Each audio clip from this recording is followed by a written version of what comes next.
welcome to our podcast Dev Talk. So it's a great meet all of you guys. I hope you all guys in good condition. So this time I'm not alone. I'm accompanied by Ahnif. So how are you, Ahnif? Yeah, I'm fine, Devandra. I'm a good, but I'm very tired today. I have two classes in 9 a.m. academic writing with Mempuji and 1 p.m. critical listening with Mr. Child. And how about you, Devandra? How are you? I'm good. I'm feeling good, very good, and I just keeping my life like this. Start podcast and making some video in YouTube. So what are you doing lately? Lately, I'm joining SAWIC event as a volunteer, and in SAWIC, I'm as coordinator competition, especially in essay competition. Yeah, something like that. Very productive, right? Yes, very tired. So today we are diving into a topic that crucial yet often overlooked: depression among college students.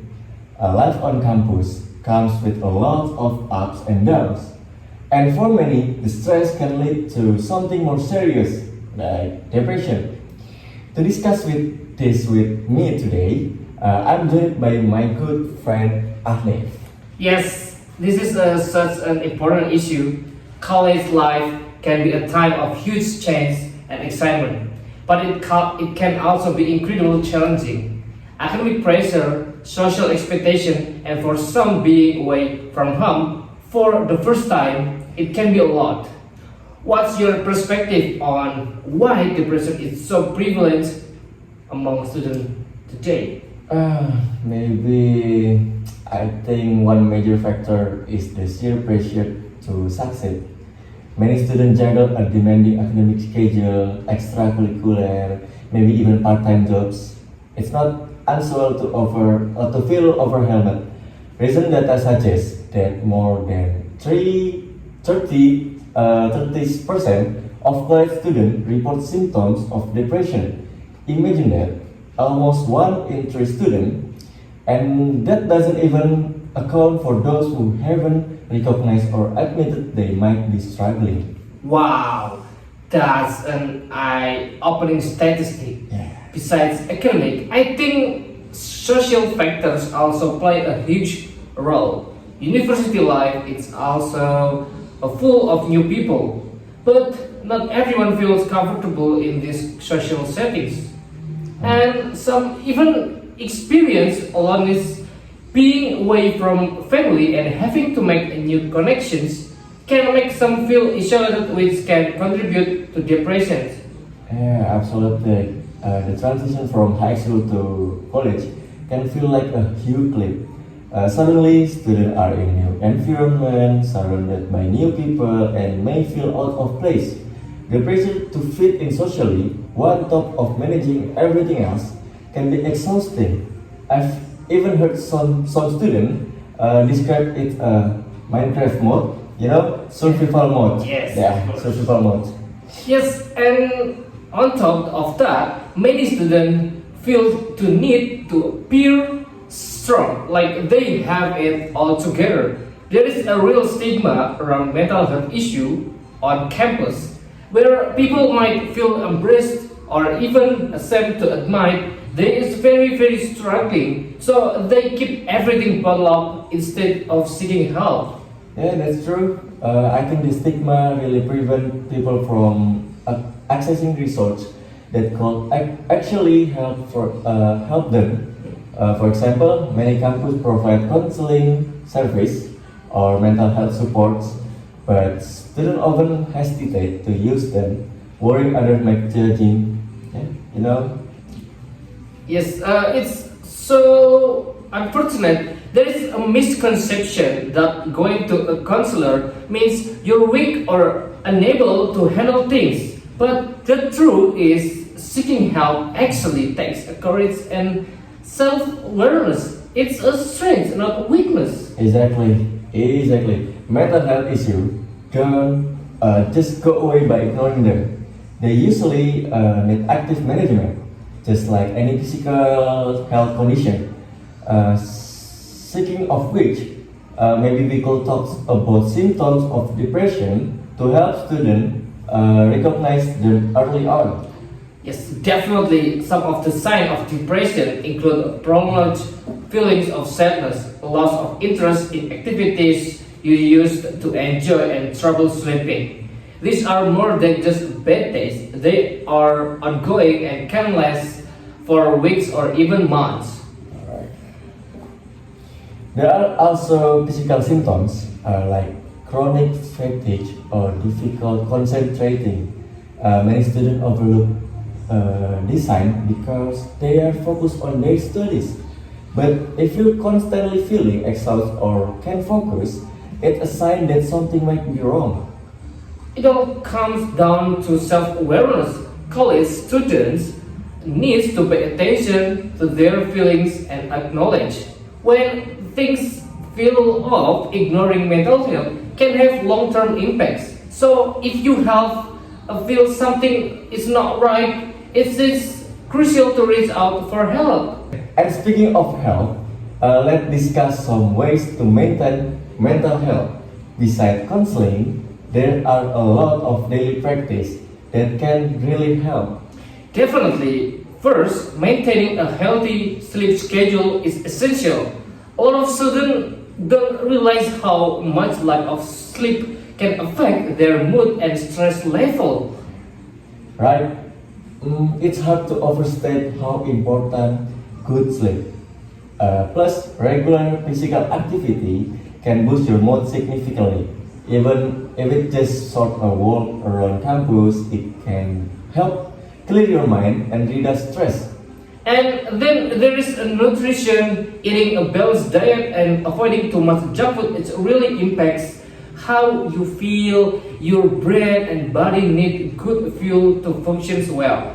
Socializing is also key. Even if it's just meeting a friend for coffee, spending time with people you trust can give you real boost, even when you don't feel like it. Yes, and having a hobby or a relaxing activity outside of classes is another good way to unwind. Having something that's purely for fun can really help take your mind off of academic pressure. You're talking about hobbies, so what's your hobby right now? So my hobby, there is several hobby. Maybe the first is playing video games, and I like playing badminton. And I want to tell you a little bit about my story in competition previous UNES game, but unfortunately I lost in my first round. That's fine. And how about you? Do you have some hobby? Yeah, I have a hobby. Maybe I'm just playing football. I think playing football can reduce my stress. Yeah. So if you have a hobby, don't forget time management, right? Yes. So back to topic. Creating a realistic schedule for studying can help you avoid cramming and prevent burnout. It's better to set small goals and accomplish them than to try to do everything at once. Absolutely. For those who feel stuck, it can also help to join a study group and student communities. Being around people who are going through similar experience can be incredibly reassuring. The key is that there are always ways to get through times. It's okay to talk about how we feel, and it's okay to ask for help. Sometimes just saying we are going through with someone can make us feel less alone. Okay, very well said, Devandra. So guys, before we move on, I want to ask Ahnif, do you have ever experienced a time when you felt overwhelmed by college life? Experience.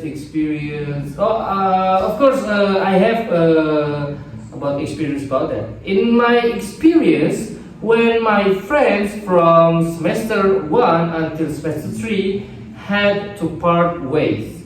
In other words, we were thrown into the next class. It made my spirit quite low because I had to meet new people and it made me like stranger in that class. There were also many new and difficult subjects. Because of that, my IPK dropped it. Alright, so can you share with our listener how you get through to that third period? Sure. The first, I reached out to a counselor on campus. Talking to someone who understood what I was going through was incredibly helpful. Additionally, I started practicing better time management and made sure to set aside time for self-care. That's a great advice, Ahnif. So speaking of our self-care, I have one question again. So what are some specific self-care practice that you think college students should adopt?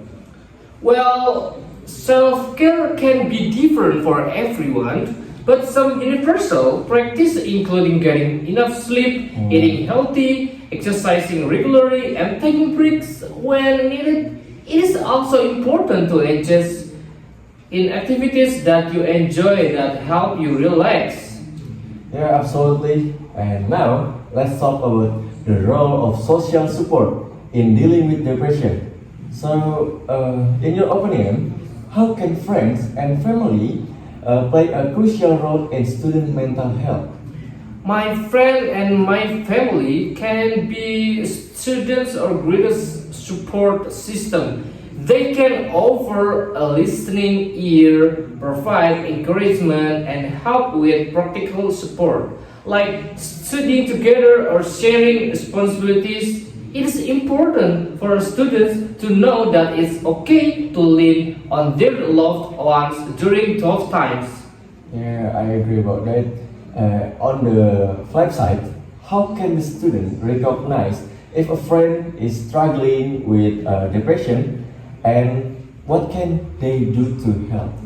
Recognizing the sign of the depression in a friend can be challenging, but look for a change in behavior, like withdrawing from social activities or a decline in academic performance. The best thing you can do is to approach your friend with compassion and let them know you're there for them. Encourage them to seek professional help if needed.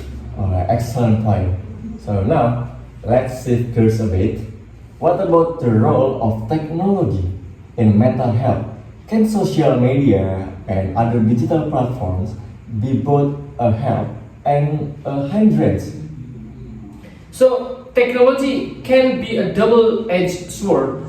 On one hand, it's provide access to support groups, mental health resources, and ways to connect with others. On the other hand, excessive use of social media can lead to feeling isolation. It is important to use technology mindful and be aware of how it affects your mental health. So that's a good reminder.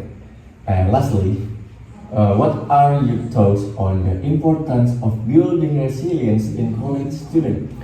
Building resilience is crucial for college students. It's about developing the ability to bounce back from setbacks and challenge.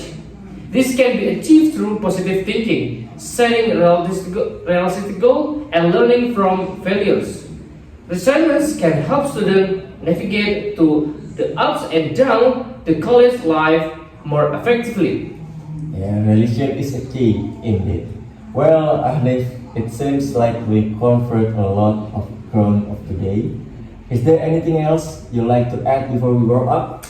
I think just a reminder to our listener that it's okay to not be okay. College can be a challenging time, but there is a help available. Don't hesitate to reach out to a counselor, friend, or family member if you struggle. That's a wonderful note to end on. So, you, Devandra, also, do you have any final message for our listener? Yeah, I've message for listener. Yes, I like to remind everyone that mental health is just important as physical health. If you feel like something isn't right, and do those who feel like they're in that place, remember that you are not alone. There are people who care about you, and want to help, please don't be afraid to reach out. So maybe that's our podcast. Thank you to everyone for tuning in today's episode. We hope this conversation has been insightful and reminder to take care of your body and mind, maybe your soul. Yeah, maybe this is a podcast. Thank you. Podcast. Everyone, take care, and we'll see you in the next video. Bye.